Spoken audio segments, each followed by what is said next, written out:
Okay, welcome one, welcome all to the 2024 Beverly Hills Bar Association Entertainment Law Section panel on breaking into entertainment law. You have come to the right place if you are interested in a career in entertainment. I was once myself a graduated attorney looking to break into the industry, and now I'm the section chair for the BHBA's Entertainment Law Section. So this is a great place to get started. And I got started at the BHBA about 10 years ago now, uh, working on panels and getting involved. So the BHBA has a very favorable program to law students and recent grads. It's free for law students. I think your first 3 years of becoming a practicing attorney. So if you're interested in entertainment law, it's a great place to get involved. Our next section meeting for the BHBA Entertainment Law section will be on March 6th at 8:30 in the morning Pacific Standard Time. So if you're interested in getting involved and starting to make some connections in entertainment law, please sign up with the BHBA, get your membership activated, and you can get invited to that meeting. And I'll see you online there. With no further delay, I'd like to introduce our speakers and our moderator for tonight. We'll start with Tyler Garber. She is an associate attorney at King, Holmes, Paterno, and Soriano, LLP. William Baker is the broadcast labor counsel at SAG-AFTRA. Welcome, William. Welcome, Tyler. And Jeffrey Watkins. Jeff is an associate at Shepherd Mullen. And then last but not least is Kerrigan Hennings is the Vice President of Business and Legal Affairs in Universal Music Publishing Group. And coincidentally, Tyler was an assistant with, an intern with Kerrigan in the past, and she knows William from law school as well. So they have some similar connections. We're really excited to bring the panel to you today. To moderate tonight, we have a slight last second change. Our planned panelists had to bow out for personal reasons, but Emma Astrop is going to join and moderate the panel tonight. She's a 2L at Loyola Law School, and we're happy to have her tonight. So thanks for all of our panelists and Emma for moderating tonight. And with no further ado, Emma, please take it away and lead the panel tonight. Thanks for everybody for joining. Great. Thank you, Jeff. And I'd like to, extend the thank you again to our esteemed panelists and everyone who's tuned in. So let's just kick it off and maybe just start on a broader topic, which is specifically what you do, where you work, and then we'll move into maybe how you got into the entertainment industry. So Tyler, you are the first person in these floating heads, so why don't you take it away? All right, thank you, Emma. Hello, everyone. My name is Tyler Garber. I'm an associate at King, Holmes, Paterno, and Soriano, where I practice transactional law. We represent artists primarily, but we also do a little bit of publishing and label side representation for our clients as well. We have a roster of clients from legendary acts to independent acts. I do a lot of different genres of music, R&B, hip hop, also Latin, jazz, a little bit of everything. And prior to my work at King Holmes, I was at Universal Music Publishing Group as an intern with Kerrigan. Straight out of law school, I was at Universal Pictures in the film music department. So now I'm on the other side of the fight, representing artists. And it's a pleasure to be with everyone today. Great. Thank you, Tyler. And Kerrigan, you are next. Hello, everybody. My name is Kerrigan, and I'm Vice President of Business Affairs at UMPG. We are the publishing arm of Universal Music Group. So our company handles rights specific to a musical composition as opposed to a master recording. When people are confused about it, I like to say that the musical composition is like the screenplay and the master recording is like the actual film. For an analogy. And my job is specific to what I call rights in. I negotiate the contracts between UMPG and our songwriters or companies that we will administer for. So I will work with Tyler and we'll cut deals for artists and songwriters that she and her firm represents. Great. And yeah, pleasure to be here. I'm also a friend of Emma's. Thank you, Kerrigan. Appreciate that analogy as well. I know publishing can get a little dicey and a little confusing. It certainly can. And next I have on my screen, Will. Hi, yeah. My name is Will Baker, and I'm the Broadcast Labor Counsel in Southern California at SAG-AFTRA. And it's not actually my first role at SAG-AFTRA, but I think we'll probably get into that later. So in my current role, what I mostly do is negotiate and enforce union contracts for news and broadcast stations throughout Southern California. So mostly in LA and some in San Diego. And so that includes, TV news and also radio DJs. So we are kind of dealing with the terms and conditions of their work. And it for me, at least, it runs from, the kind of the, I don't want to say lowliest, but like from like the least paid person to the highest paid person at any given employer. So not just like the all-stars or whatever, but yeah, that's the gist. Representing everyone. And last and definitely not least, Jeff. Thanks. Yeah, I'm Jeff Watkins. I'm an associate over at Shepherd Mullen. We do a little bit of everything like within the entertainment space in my group. So we do TV, film, music, influencers, Twitch streamers, AI, NFT stuff, though that's less now. For my practice, I focus mostly on TV, film, and Twitch streaming. And I do both in TV and film, I do both development and production. So anything from like writer, director, producer deals to crew deal memos to like participant agreements for Twitch streams. So kind of anything that falls within those. Fantastic.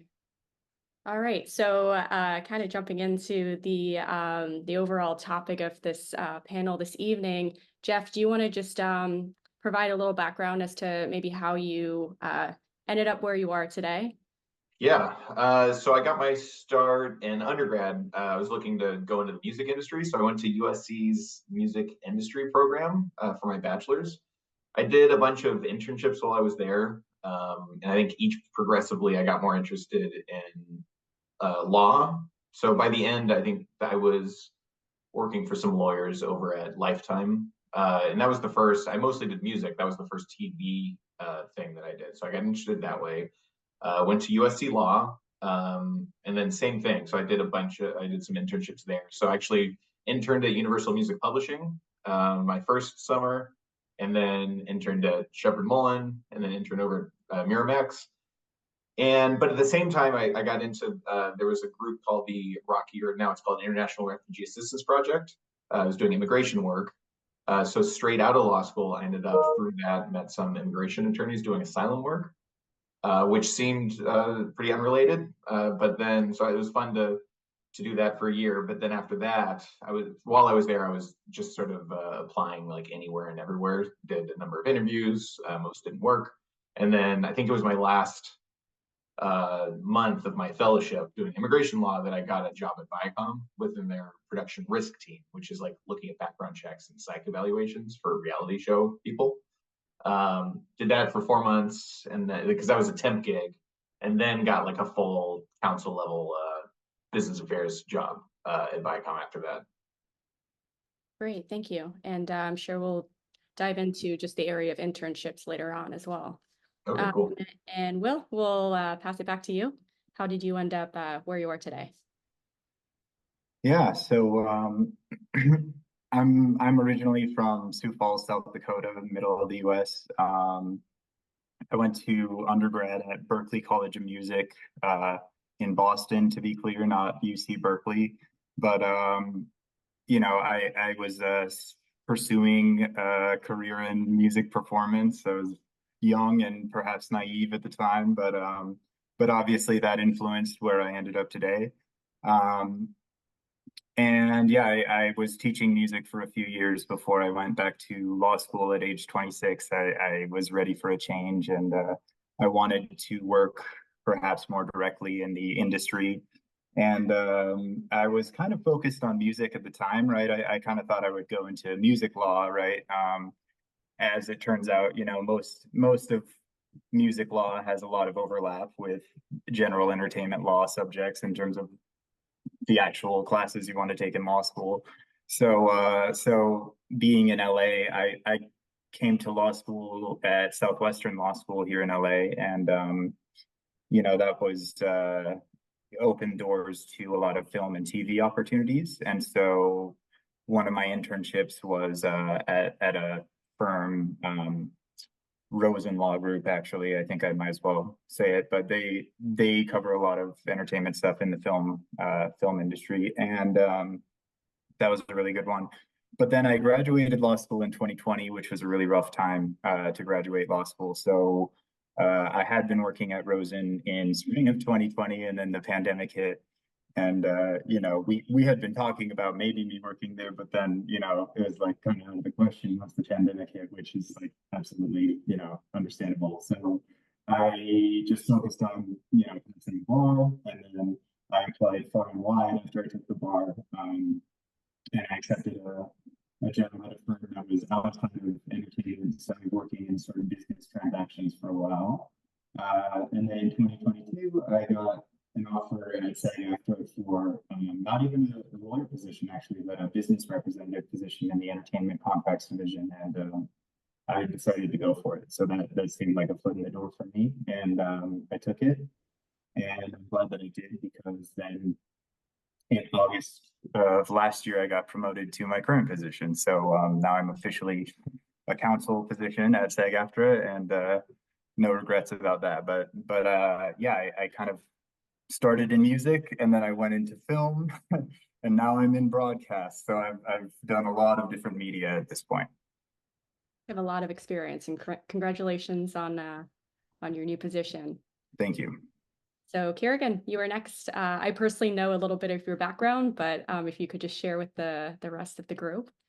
For sure. Kind of similar to Will's, only kind of flipping sides. I worked in the film business for a while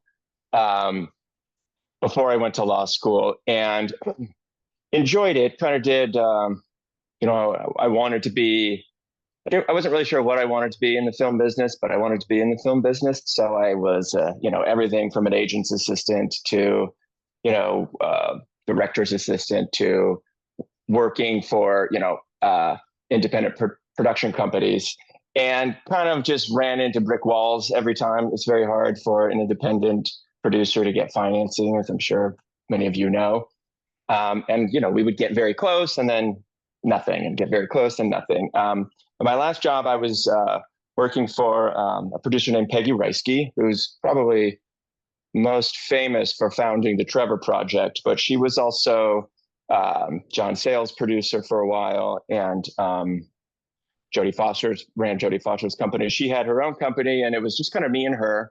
And I was very busy doing, you know, gearing up for productions that never happened, doing lots of below the line negotiating and whatnot with various, you know, lawyers in that space. And when the last project fell out, she decided to go join the faculty at NYU. And so I thought, well, what should I do? And I thought, well, I'll go to law school and, you know, come out on the other side in a more substantial role in the film and possibly television industry. Went to Southwestern, got lots of experience, had opened lots of doors, many internships, and was, you know, kind of geared up to do that. And then graduated in 2011, similar to 2020, a terrible time to try to be a lawyer. And, you know, I had my last semester of my 3L year, I was working at a small boutique soft IP litigation firm, which I loved, and I thought I was going to get hired there, but they sold to a big law firm, so that didn't happen. I spent the first couple of years, or not years, first couple of months post-graduation volunteering at the federal courthouse for a judge there was a patent litigation program, and I had externed for a judge in law school, so she put me in contact, Judge Otero. He may still be there, I'm not sure. and just worked in the clerk's office and, drafted memoranda and whatnot, and eventually found a job at a litigation firm in Beverly Hills. It was business litigation, kind of low rent, insurance claims, warranty claims, that kind of stuff. But it was interesting because I never had anticipated being kind of a cog in the machine. And there I was, 8:30 in the morning at Stanley Mosque, which is the wild, wild west for sure. And, litigated cases. But I always had this, eye toward getting back into the industry. So just kept up, and up, and saw a job listing for Warner Chappell Music, which is Warner Music Group's publishing company. And I had a friend from law school who, his whole thing was he was going to be in the music business, and he got in and he worked at Warner. And so I emailed him. I'm like, hey, is this you? Actually, I saw the job listing on monster.com, it may not exist anymore. It was one of these just, throw something at the wall and see if it sticks kind of job boards. And he's like, yeah, it's me. I'll pass your resume through if you want. And I said, I don't really know anything about music. He's like, well, a contract's a contract, you'll be fine. So I had him do that, and I interviewed, and I got that job. And worked there for about 2 years. I kind of learned what music publishing was. I had literally no idea that it even existed. But then, thought it's kind of interesting. And when I was on vacation, 2 years later, I got this email from my now boss, David Kokakis, saying, hey, why don't you come join Universal? And so we interviewed, and it ended up being a job. Warner's great, and I had a great time at Warner, but Universal, the kind of way the department is structured, there was a lot more room to grow. So I said, okay, cool, let's do that. And that was 2016, and I've been there ever since. And it's great. And it's, I think about, wow, had I stayed in film, would I be as happy as I am now? And I really don't think so. It just kind of like worked out that I landed in music, and I'm very grateful for that. Absolutely. Thank you for sharing. Yeah. And, Tyler, you are to my left if you want to share how you ended up in the entertainment industry. Sure.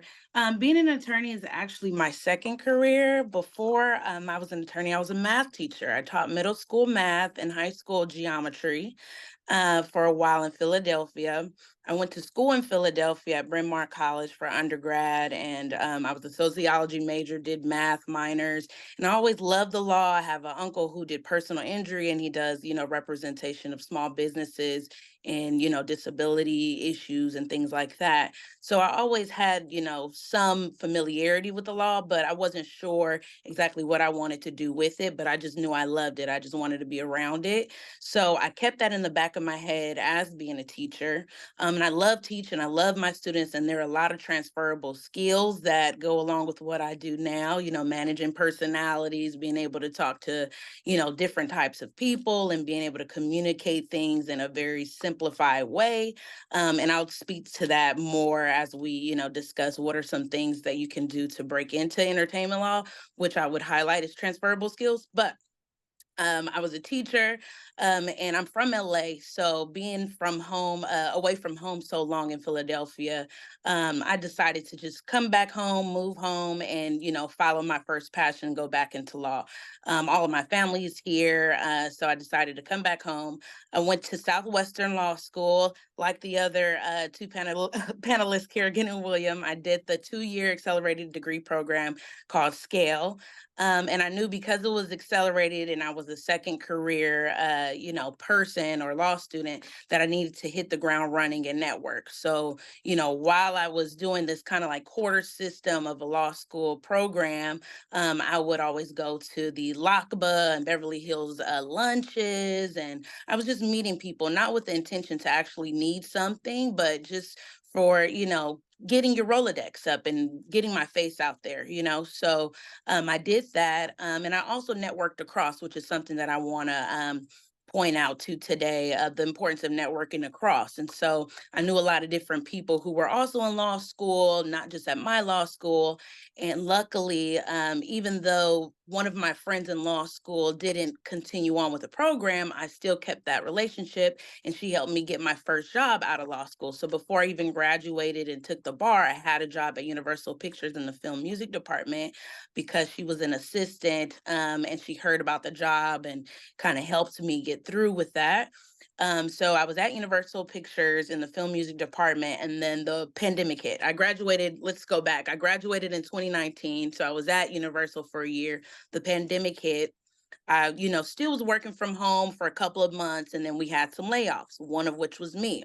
Now, we typically, when you do get laid off, you kind of, you don't automatically broadcast it. But for me, I'm going to say, hey, I'm looking for new opportunities. I thought of this as a new opportunity to switch passions and to go into artist representation, which is what I've always loved, and to move from the company side of things. It was strategic when I took that job to do company side work so that I can understand how companies work and what are the things that, they are willing to give on and what they're not willing to give on, so that I'm better informed when, speaking to my clients. So one of the things that I did was on LinkedIn, I said, hey, I'm looking for some, contacts or a lead, doing artist representation. Someone who was an attorney previously at the firm that I'm at, wasn't even at the firm at the time, recommended me because, again, I was networking even before going to law school. I had met him, just on an informational interview, and kept in contact with him during law school. He knew my character and he vouched for me. I had an interview via Zoom like we're doing here, and they loved me, kept me on as a contractor for a year, and then I became an associate, and I've been here about 4 years, basically total. And so I'll give you that summary, and then as we, dive into some questions, we'll go more into depth about that. Absolutely. Thank you, Tyler. So you brought up networking, and I know, Kerrigan, you mentioned that your current boss had reached out to you via email. So I thought maybe just open it up to the floor and touch on networking, maybe do's and don'ts. I know maybe over the years it's changed from in-person to more Zoom related, and also via LinkedIn as well. So I don't know who would like to be the first one to go ahead and give your insight. Well, I'll jump in. I don't know what it's like to network via Zoom. I can't imagine what that's like. But I will say, when I was in law school and also in that interim, like before I had a job, and even when I had that first litigation job, I did everything I could. Any kind of specialty, kind of legal association, Beverly Hills Bar Association, anything I could to kind of just get out there, meet people. And then, when I met people, I'd hit them up for, hey, you want to go get a drink or something? And oftentimes we never ended up really talking about, legal stuff or even available jobs, but it did. And I don't know if it really yielded results, but what it did do was make me feel confident. And when I was worried about, is anything ever going to happen for me, I could at least close my eyes when I went to sleep and say, well, I really am doing everything that I possibly can. So thumbs got to click. And I think, it is a very important skill. I got into the entertainment business through a connection I made in law school. But, he and I were both, we had worked before we went, in between undergrad and law school. We were kind of the older students. We kind of, looked at this as like the big reset. And so we kind of clicked that way.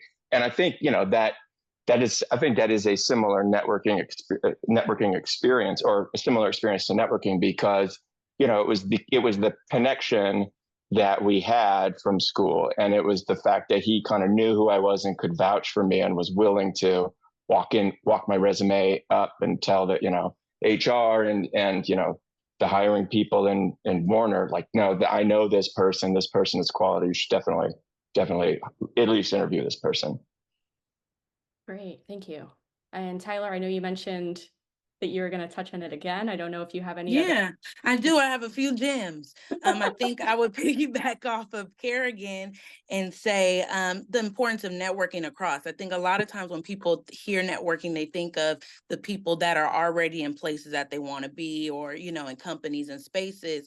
And it is important to get to know the people who are around you, who are in the same boat as you. You never know where anyone's going to end up. And a lot of my jobs the majority of all of my jobs as a lawyer has been because I've networked. I've, you know, worked with, you know, just talking to people, being a person, and not with the intention of wanting something automatically, but just with the intention of knowing people and wanting to build a community has always been, you know, important to me. And I think that was, you know, something that it's a transferable skill as well, because I needed to build community in my classroom, right? In order to get my students to understand what it is that I wanted to communicate. So I think it's the same type of, you know, skill here, is to be able to build a community that you want to work with, because a lot of times, especially in the work that I do in transactional work, we work with the same people all the time. And you want to have a good reputation. You want to be able to be kind. You want to be stern. You want to, you know, get certain things across, but you don't want to be a jerk. You know what I mean? You want to have a good reputation so that maybe you can get some of the points across that you want to get across, you know? So those are the things that I would say. Network across, you know, with the people that are in the same boat. And then also you can network vertically. What I've found successful for law students in this new day and age of like digital, because I didn't really have to do that at the time. It was, you know, pre-2019. So it was pretty much the same old, but nowadays I've found law students be very successful with me when it comes to emailing me. You know, they'll say, hey, I do these types of things a lot, and they'll email me, say, hey, you said this. Can we, you know, hop on a Zoom call or FaceTime, or, you know what I mean? Let's go get lunch or coffee. And they build connections with me, and, you know, I can mentor them or something like that. And if something comes up, I'm thinking, oh, I just saw you last week. And, you know, as lawyers, we love to be a dot connector. So if I can say, oh, hey, I have somebody to recommend for this position that, you know, has this resume, I'd love to do that. I love to be a dot connector as I can. So those are the gems I'm going to throw out now, so I can give it to the floor of some other folks. Appreciate that, Tyler. Jordan, hopefully that answers your question. You were asking about tips on how to network. I'm sorry, Jeff, you were. Oh no, I was just gonna say, yeah, that Tyler's made some great points. Yeah, the networking up is instead of lacrosse. I feel like the up kind of helped me early on because my across didn't have any jobs or anything. And so that was like at the beginning, I was like, oh, you always network up, you always network up. But then I realized, like, really quick out of law school, like just a year or two, all of a sudden it was everyone that was on, like, from my law school that was helping. Yeah. So, and just like keeping up with people and just like trying to be actual, like, genuine friends and help other people seems to be the way to go, because it's, you know, as long as you stay up. And then for me, if people are reaching out to me to try to network with me, it's always the people that actually stay up with me. Because if someone gets like one Zoom or one coffee, yeah, I'm always happy to help, and I try to give as much input as I can. But it's the people that like kind of genuinely, organically follow up and, oh, let's get coffee here, oh, let's get lunch, it'd be great to catch up. Like those people that like pop in every now and then, those are the ones that I think of. That I think I'm always like really impressed with people that can do that well. That's great. Thank you, Jeff and Will. Yeah, I'll throw in my 2 cents here. Especially while you're still in law school, I think the key is to do any networking at all, right? Like that's the first step. And that was something I was relatively lacking in, to be honest. And I think networking for me paid off after we graduated from law school. But in a lot of ways, what you guys are talking about is exactly what paid off for me, because like my friends in law school that were just organically people I was having a lot of classes with and interactions with, they suddenly had these jobs that I was envious of, you know, and then I was like, what did you do? You know, and I got advice from them. So my friends became my mentors, and in a very short amount of time, I took that advice and used it. But I'll be honest, like I do the same program as Tyler. I was in a 2-year scale program. She was in a year above me. I remember a good interaction with you, Tyler, when like some people from her class and some people from my class went out for drinks, and that was great. So I was good about doing that, but I was very academically focused on it. And so like, I think networking is probably honestly more important at the end of the day. Like as long as you graduate law school and you pass the bar, your network is probably going to get you further than your grades. And so I was very grades focused, and I didn't do that much networking in school. And I ended up having, a relatively boring job for the first year and a half out of law school, whereas some of my friends had great connections like Tyler, and they were able to leverage them, right? So make sure that you open the door, and it just takes practice. Like Carrie was saying, like you gain confidence as you do it. I think there's a lot of like that imposter syndrome, right? Like it happens to all of us, where like you feel like you're in a room full of people who know more than you do. But at the end of the day, I think the more of those experiences you have, the more you realize everybody feels the same way. And like the other people in the room with you don't really know that much more than you. They just are more confident than you appear to be, and then you eventually get to that level. So just practice and get out there. Yeah, that's a great point. I guess the first step is networking with your classmates. Is Tyler? Were you gonna? Can I piggyback off of one thing he said about the imposter syndrome? I think a lot of people suffer from imposter syndrome when they're networking, because you're thinking of like, oh, these people are so great and I'm trying to get something from them.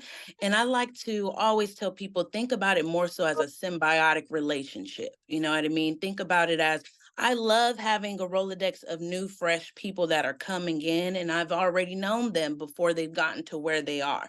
A lot of people are the same way, you know what I mean, in this industry. There's going to be a lot of turnover, a lot of people, leave the profession and join the profession. So, I always thought about it for myself as, you need me just as much as I need you, you know what I mean? Because I'm going to be carving my way through the industry. So you want to know who I am as well, even though I may not be where, you think I should be now, or, you know what I mean? You never know what my journey is, but, it's important to know who I am as well. So to have that confidence in yourself to say, hey, you're not just going to get something from this person, you're going to give something to this person by them knowing you as well, and you building that relationship with them. So when you think about it like that, you go in with more confidence and less insecurity about who you are, and just go in with, with that plan. Absolutely. That's great advice. So switching gears a little bit, I know, I think almost all of you had mentioned right out of law school, you entered a position that wasn't necessarily entertainment related. Are you able to speak to maybe how you approached your hiring manager, or just how you approached that situation in general? Were you honest with them that you were seeking maybe employment in a different area, or did you kind of just kind of keep an eye out and ear out for open positions? I was not honest. You weren't. Okay. No, I needed a job, and would just like, yes, I would. I've always wanted to be a business litigator. And then on the down low, just whatever I could do to get out there, find opportunities, meet with people, that kind of thing. I always kept my ear to the ground, and I always stayed focused on, this is just going to be a means to an end. But I certainly didn't let on that I was going to bounce the first opportunity I got. Probably smart to do that. Anyone, Will, you want to share? Yeah, I'll piggyback. Basically, I mean, I've had this conversation with some of my friends from law school too. It's like not a lot of people are small children dreaming of being an estate planning lawyer, or like going into bankruptcy, right? Like, and so like at the end of the day, you got to say what you got to say in an interview. People want to hear that what they're doing is your dream job. And so like I wasn't overly enthusiastic about it, but like I feel like for me, my resume clearly pointed towards like, okay, I've got some entertainment experience. That's what I'm trying to emphasize. And I will say I tailored my resume depending on the job I applied to. So like, yeah, I emphasize more just like general business or contract stuff for some applications as opposed to entertainment stuff. But like, I had to act more enthusiastic about whatever I was interviewing for than I was. But they, I think realistically too, on the other hand, I think employers have a more, realistic picture of what to expect these days. Like there's not a lot of people who are starting a career and ending a career at the same employer. It's not the norm at all. And in fact, most of my friends from law school have had 2 or 3 jobs already. And it's, I graduated in 2020, it's 2024. So I'm on my 3rd position since law school. So, you say what you got to say to get the job, but like nobody in the room is taking it seriously, in my opinion. Good point. Jeff, Tyler? Can I add transferable skills? Highlight things that you know. Highlight things that are skills that you're going to need to use in the job that you want. So for example, because this is my 2nd career, I always had to say why teaching matters in this context, right? So some transferable skills that I would say is managing different personalities. Huge thing that I do every single day within transactional law, managing managers, artists, label heads, different things like that.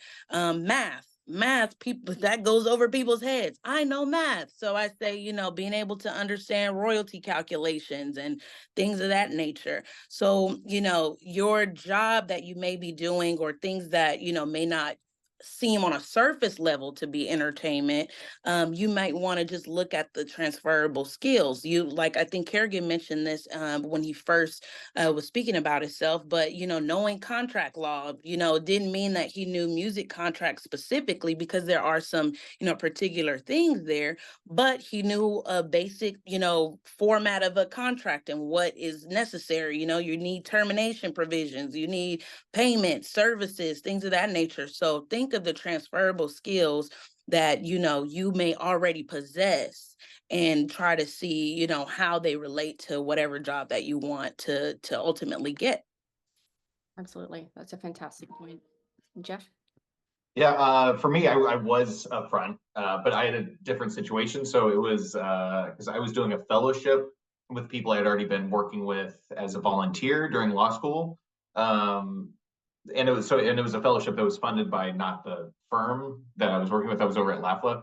So the deal, I was just like, hey, I'll come work. I like you guys. I'll work for you for free and it was pretty clear on my resume. I was like definitely interested in entertainment, but I was upfront, like I want to try this out to see if maybe the asylum law is what I want to get into. So I think my thing was just like being transparent. Like, look, I'm going to give you guys a try. This is still an interest of mine.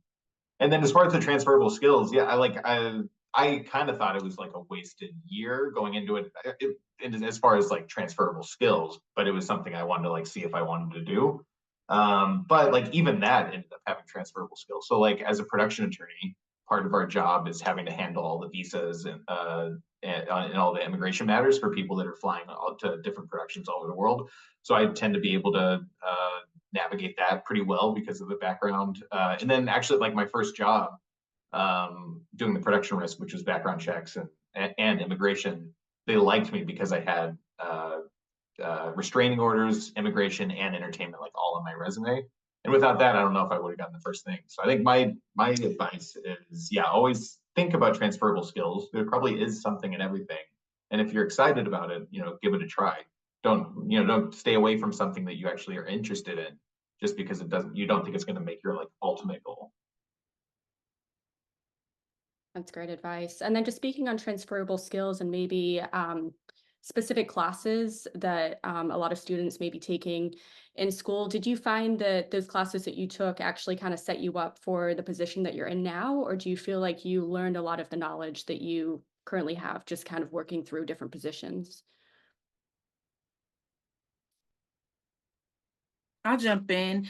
I didn't take the traditional entertainment contracts or music industry contracts that is offered at Southwestern, but I was intentional about doing business contracts. So I think if you want to be a transactional attorney and represent artists like I do, you want to take some type of contract law that's not, the traditional contracts in your, courses. So like I took drafting business contracts, and, that really has helped me a lot. So think about drafting. I also took alternative dispute resolution. So mediation, arbitration, things of that nature has helped me a lot too, because there's a lot of those types of provisions that are in the contracts. And then we also engage in a lot of those alternative methods of resolution. So, those are different things that, those are the two things that I can think of, alternative dispute resolution and contract drafting. Great, thank you. Jeff? Yeah, I would contract drafting, I think was one of my favorite classes. I think that's really helpful. It gave me like an understanding at the beginning to hit the ground running a little bit better. Another one I would say IP, I find super helpful. I still use that one like quite a bit. And I think at Shepherd we don't hire unless you've already taken IP, just because it tends to be so helpful just to get an understanding about how the whole industry works. That's good to know. Would a student be able to see that on your site, or is that just something of general knowledge? No, I don't know if it's 100% rule. I mean, I think if someone's got a really strong resume otherwise, but I know it's something that we really like to see because it shows like a general foundation. Great. And I think most people almost always take it that are interested in entertainment. Absolutely. Will? Yeah, I was going to say, I think a lot of even when I was in law school, a lot of the best internships or externships that I might have wanted required at least like a copyright law course. That was kind of like a bare minimum. So Southwestern offers like these academic concentrations, which Tyler alluded to, and I'm sure plenty of other law schools do too. But I did the entertainment and media one, but there was also like a lot of overlap between that one and another one that was technology and entrepreneurship. So I just kind of doubled down and I did these two different academic concentrations. But between those, like a lot of my coursework was dictated, and so like I did take a lot of the courses that Tyler maybe didn't take. Actually, I took like a video game law course and like like drafting intellectual property contracts, like courses to that. And definitely for me, at least, the transferable skills to take a step back, right? When I was telling everybody to go lie in an interview, I wasn't trying to take away from the transferable skills that you can get from whatever the job is that you're applying for, right? At the end of the day.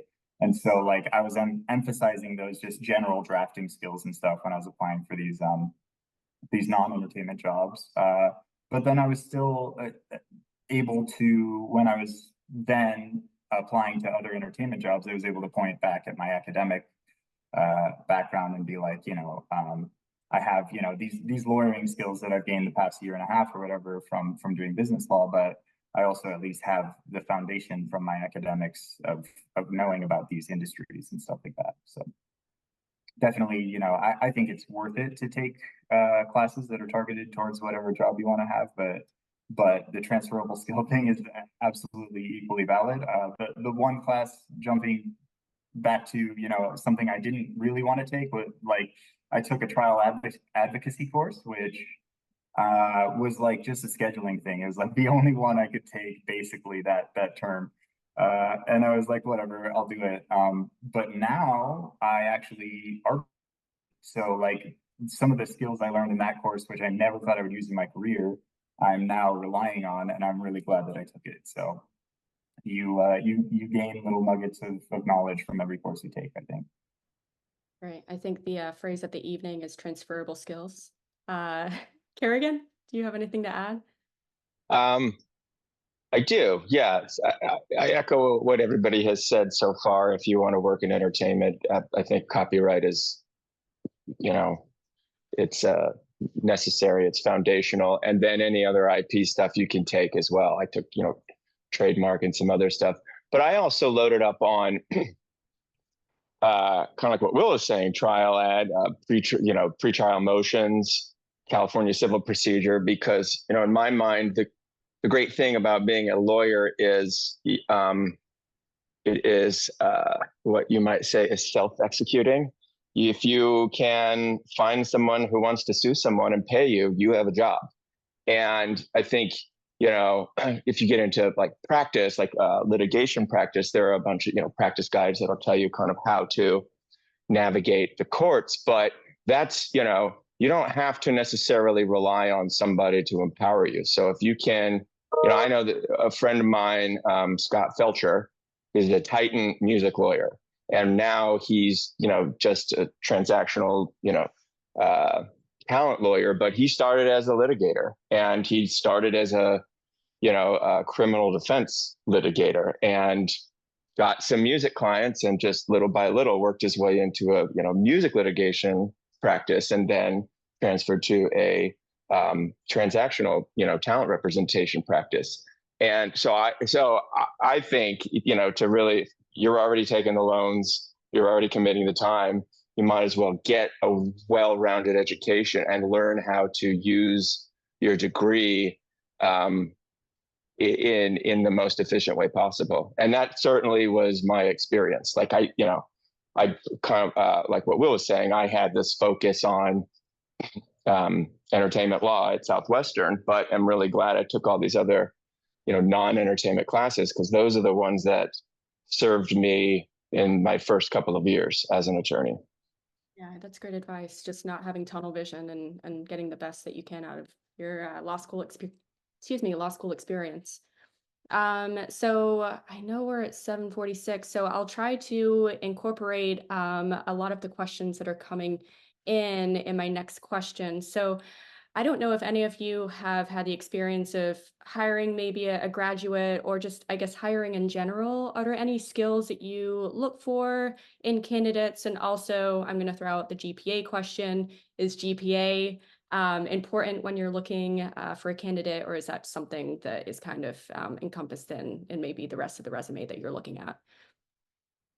I've helped in the hiring process before, and one of the things, GPA does definitely matter, but also experience it matters a lot. So something that I thought about when Kerrigan was speaking to clinics, right? Like, being involved in, working with someone else and working with clients is important, right? Because not everyone, just because you know a lot in your brain doesn't mean you can communicate, right? So we want to have the skill that you can work with others. And one of the ways that I built that skill as well in between my time at Universal Pictures and trying to find a next job was downloading all of the practice guides that Kerrigan was speaking about, downloading forms that were important in the music industry, making myself familiar with them. And because I'm from LA, I knew a lot of up and coming managers, up and coming independent artists. So what did I do? I helped them, right? Like they would come to me for, various advice. I would study. I would, look at the different contracts that came in for them. And, I built an online presence, what I mean, social media, where, now a lot of producers come to me for questions and as clients because I did the groundwork, kind of like grassroots type of work as well, while doing the formal type of schooling. You know what I mean? So you can get a little bit of creative, especially if you're in a particular area, or if you're, really interested in a particular genre of music. To just make yourself known and be helpful. Find how can you be helpful? How can you be a helpmate in the industry itself? That has been extremely helpful. So when I saw, different candidates who may have taken a little bit of creativity in their skill sets, maybe not a 4.0 or a 3.8 GPA, but that they have, and one of the great things that we like to say at Southwestern is that we get a lot of practical experience. So if you keep that in mind and make sure that you get some practical experience and get a little bit unique in what that experience can look like, you can actually be very successful. And I think that's, I graduated 2019, 2024, and sometimes I'm amazed at the type of work and the type of agreements and clients that I deal with. And I think the reason why, the partners at my firm trust me is because of those types of skills that I built even outside of the formal type of education. That's great. I love it. Get creative. Anyone else want to jump in? Skills that you look for in a candidate? Yeah, I mean, I basically just agree with everything Tucker just said. I think that might be going overkill. That's like a star A+. That's amazing to do all that. But yeah, no, like anything you can get, I think is helpful. I would say grades are like kind of important. Like it's good to show you're decent at studying. But like yes, I think for me at least, the experience is probably more important than the grades. So, but like anything you can choose, yeah, clinics are like I would say are really high up there. Internships, if you're a go getter and you're able to do all those like things where you're working with people like out in the real world, that's incredible too. So if, like the more you can flag on your resume of, and it doesn't have to be entertainment based either necessarily. All like if you can do like a business transactions clinic, if your school has that, like that would be really cool. Anything that's like somewhat tied to what you want to do. Great. Thanks, Jeff. We can hop on to the next question. Okay, so moving on, is there any resources, any books, any podcasts that you would recommend that maybe those listening in should check out on a regular basis or kind of be familiar with? Are they brought up in interviews, or I guess just have a general knowledge of the entertainment industry? Anything that you recommend? Well, I'd say if you want to work in music, you got to read Don Passman's book. And then just kind of keep up with the industry. You can do that through hits, Billboard, what's the other one? Music Business Worldwide. These are the kind of the trades of the music industry, and they will have all the trending topics, and that will be helpful because when you go into an interview, you'll be able to talk intelligently and sound like, oh, you know what's going on. What we look for in hiring is, are you barred in California, and like, do you know music publishing? And if you don't know music publishing, do you know music? And that's pretty much it. So if you read these things, you'll know music. Keeping it simple. On the TV film side, Ken Basin has a really good book for TV, and then Dina Appleton has a good book as well. Great, thank you. Will, Tyler, Will? I'll just toss in there that I've read several good books, which is always great. But I honestly think like what Caribbean was alluding to, like the trades are almost more important. Knowing what's current when you go into an interview, and not seeming lost an artist or for example, like even like an agency or like like any major producer, depending on what industry you're going into, right? But like you should at least know the names of the major players in that industry, because if they bring it up in the interview, you don't know what they're talking about, then you're gonna feel foolish. And that happens, from personal experience, right? But that was like early internship interviews that I was doing. And then I started reading Billboard, right? Because I was into music. And then I started reading Variety and The Hollywood Reporter. And honestly, that helped a ton. Like even keeping track of the headlines and just reading the articles that interest you. If you know who they're talking about and generally what they're talking about, very helpful in an interview for sure. Absolutely, that's helpful. I've also found it helpful is just signing up for their newsletters, and it'll hit your inbox. At least if you see the subject line, you know what's going on. You may not have a lot of time, but at least you keep up to date. Okay, fantastic.